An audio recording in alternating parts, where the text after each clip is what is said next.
On today's episode of How to Blow Your Paycheck, we take shiny new parts and bolt them on this Junkyard 5.9. Y'all stay tuned. Alright, as y'all can see, we done do some shiny new parts on this Junkyard LA. You know, because what else makes better sense than putting new parts on a junk motor? I guess it's going to be kind of like our little roadkill motor. It took everything in me not to take this thing apart and paint it and put new gaskets on it all the way around. But it's just going to be in there for the winter, so I haven't even heard this thing run no more than 30 seconds off of an ether can, so we don't even really know what we're getting into right here. I did take the oil pan off and put a new oil pan gasket on it just for the sake of it being easier while it was out of the truck, but it did have a new alternator on it when we got it. Of course, we took the 2-barrel intake off, put the Speedmaster 4-barrel on there. The distributor cap looks like it's been recently replaced, so we threw a new set of plugs in it. And other than that, I think I'm going to change out that fuel pump because the dude said the truck hadn't ran for a while, at least off the gas tank. He'd been running it by pouring gas in the carburetor, so I'd be willing to say that diaphragm in that pump's probably dried up by now. But I got a pump in there that I know is good after that 318, so we'll throw that on there. Let's see what else.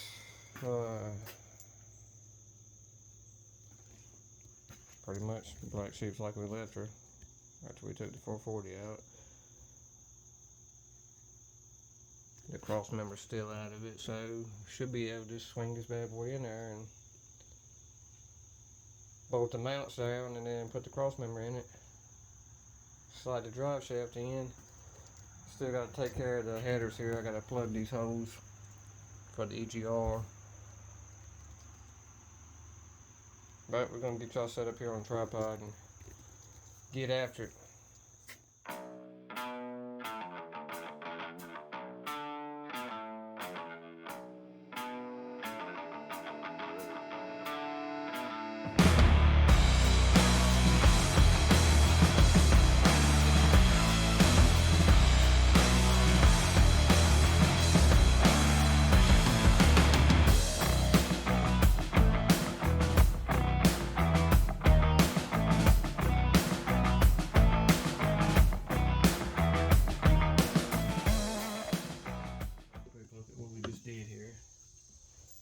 First thing we did was we went ahead and, which I should have did it from the get-go. That distributor wasn't nothing special to me, so we wasn't too much worried about breaking that cap. But we went ahead and pulled the distributor out. That gave us a little extra clearance. And then on the passenger side, I took this mount loose over here from the block. Which, I mean, if you ever worked on one of these trucks, I'm sure you know these little tricks, but this is for the people that's new to these vehicles. If you take those 3 bolts out of that mount, that actually mounts to the engine, then you can set the mount on the actual motor mount stud and it'll go in there a whole lot easier. Yeah, it's tight on the back firewall, but once we set it down, level it out, put the cross member on each transmission, it'll sit in there good. I don't know how good you're going to be able to see this or not, but we just put that driver's side header on. If you're working on one of these old Dodges, don't even waste your money for us trying to go the cheap route on the headers. Let's go ahead and get you the Headman headers. This is probably my second or third set we had, and I tried the Flotex before. You got to beat them and bang them to death. By the time you get them to fit, you got one tube that's almost collapsed, and then you got that same driver's side header rubs the frame rail, so you're better off just go ahead and spend a few extra dollars and get the Headman headers. If you ever watch the Mopar Joe's channel, you see he can drop them in by himself in about a minute and a half or a minute with no help.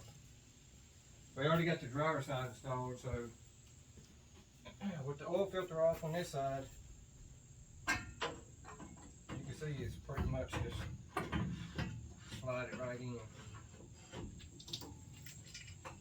If you don't get hung up on electrical lines.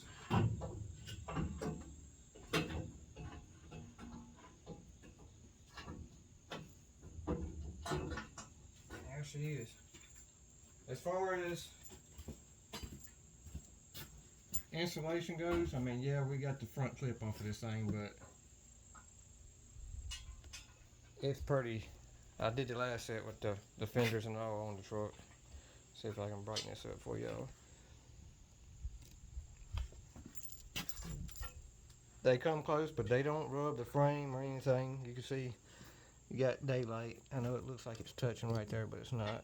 I can get my fingers in between there.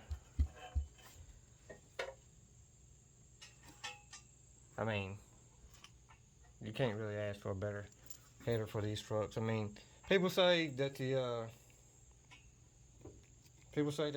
hooker headers work good, but I hadn't tried those yet. And with the fenders off, you can see what it's looking like as far as ground clearance. They sit just below the frame rail, so unless you're bagged out or have a really low drop on your truck, you should be good for ground clearance. It comes with good 3/8 hardwire, but I still use the studs if I don't break them off. The last two I've done, the very back one, the back stud is broke off. So if you ever mess with these old, even these LAs, but the Magnums are bad about breaking exhaust studs off in there. I ran the last truck like that, it didn't have any problem. You can see I put some of the copper RTV on it. But if you look, I'll get the part number for you right here in a second. I got it in there on the box. But another good thing is they come with all stainless hardware, and they got the ball and socket style connectors on them, which I like a whole lot better. So you don't have to run a gasket on your collector. Ball and socket setup deal. They come with the flanges. Pretty sure these are still made in America, so that explains the quality of them. But we're gonna try to wrap this thing up here. We're gonna see if we can fire it off tonight.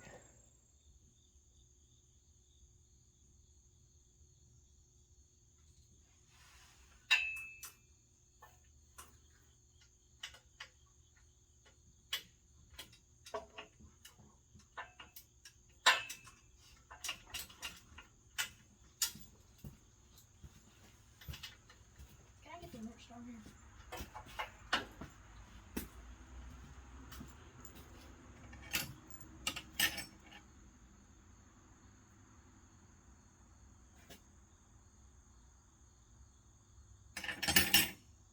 Just had it. I don't know what deal is it. Is it still There it is. Right here.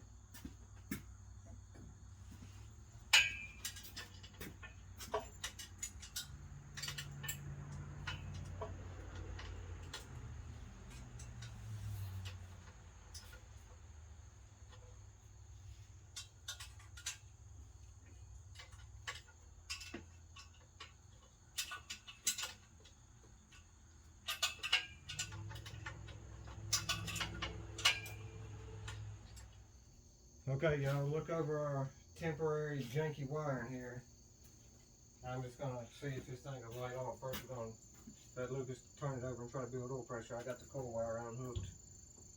Let me double check everything first.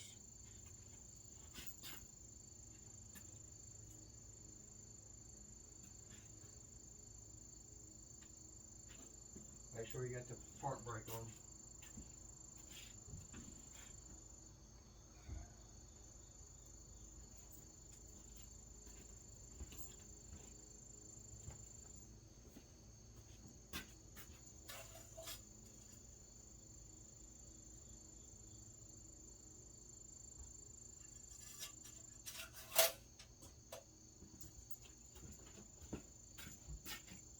Can you see the gauge down there? Yeah. It's gonna take it a minute to start coming through there, but once it starts coming through there, it should move that gauge up. Bump it real quick and see what it'll do.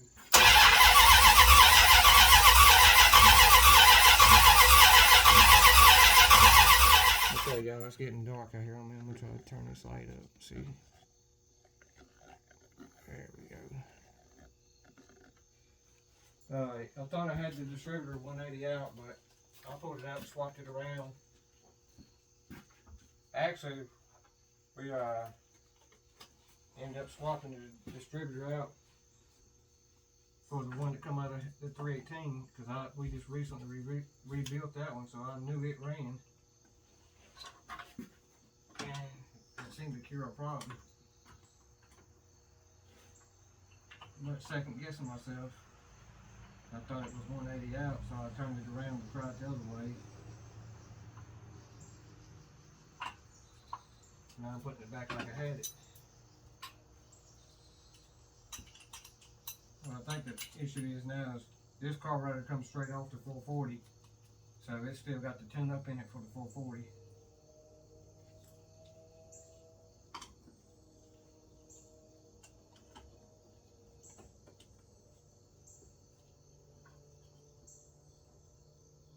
Alright, let's try it.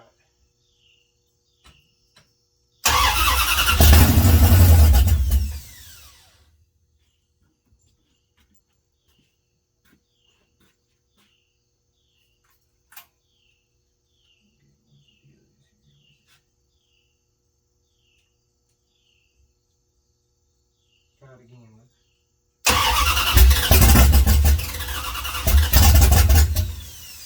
If it lights, then let off the starter. Try it again.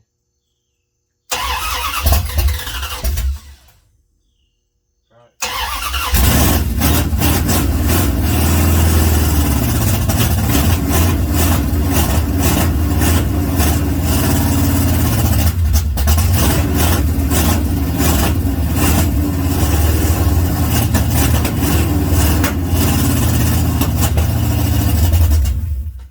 Almost made it to 80 fuel pressure. I mean, oil pressure. That's good, but we gotta figure out what the damn deal is with the carburetor here. We don't like this tune up at all. Turn the key off.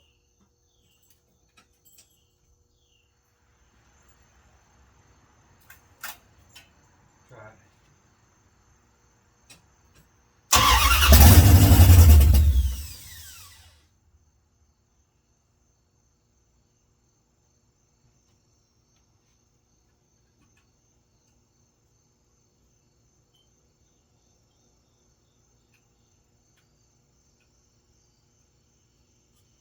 Try it again.